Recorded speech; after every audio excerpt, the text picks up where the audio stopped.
third and final semifinal. And the LSU Tigers in the middle of the track in lane 4. Second fastest time on the collegiate list, just by 0.03 of a second. They won 3:01.63. They were second at the NCC meet and third at this meet last year. They are always in the top 3 in a championship race. LSU ranked 9th in the world this year, even after the World Relays. Just a total wow.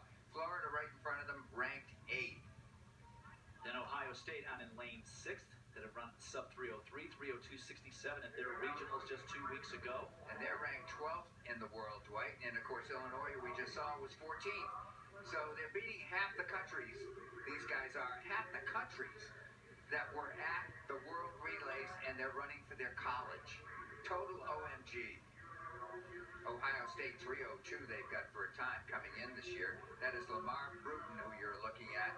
He will pass off to Champ Page, to Timothy Faust, and Antonio Blanks will anchor for the Buckeyes. This is our final race of day 1. We will not see the men again until Friday. Tomorrow we will see the women in their semifinals. And their situation is very much the same performance-wise, with Texas having the fast time. The women of Texas have averaged on their relay 51 point, I think it's about 9.5 seconds. So under 52 seconds per lady. Wow. And for the Texas Tech Red Raiders, they have also run under 304. We saw them do that at the Texas Relays back in late March. That's Joe Richards.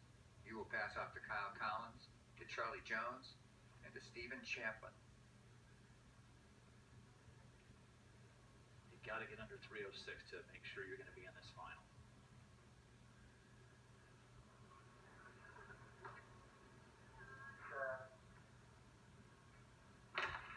Clemson, North Carolina, Baylor, LSU, Nebraska, Ohio State, Texas Tech, and on the outside, the University of Arizona. And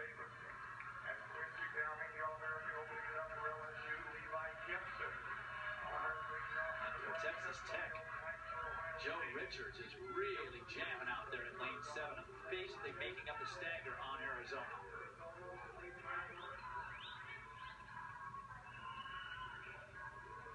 He looks like he's got still a good step lead on the field inside. Watch the baton pass. That will tell you who is ahead as they stay in lanes the entire way. Quincy Downing, who just also ran the 400 hurdles not that long ago, doing a great job for LSU. They passed first. He had a blistering last 100 meters and put the Tigers in the lead.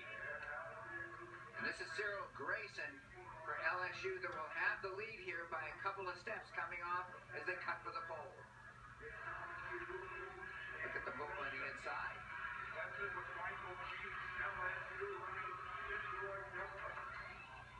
Excuse me, that is Fitzroy Dunkley, who's a converted long jumper.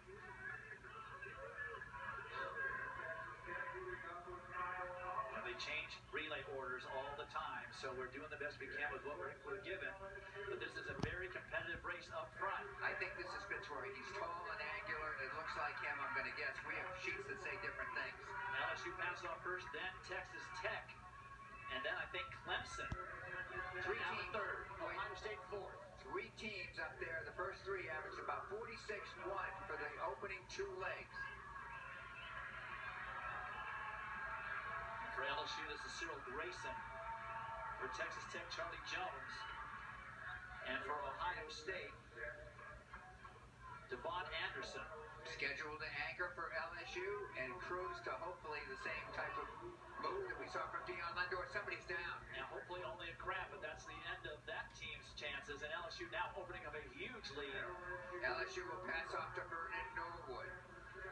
And Clemson, Jarrell Belafonte will hand off to Jeffrey Green. So LSU is cruising, especially when you've got Vernon Norwood on the anchor.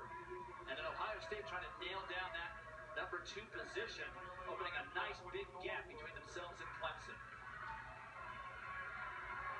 Norwood just cruising like he did in his qualifying heat of the 400.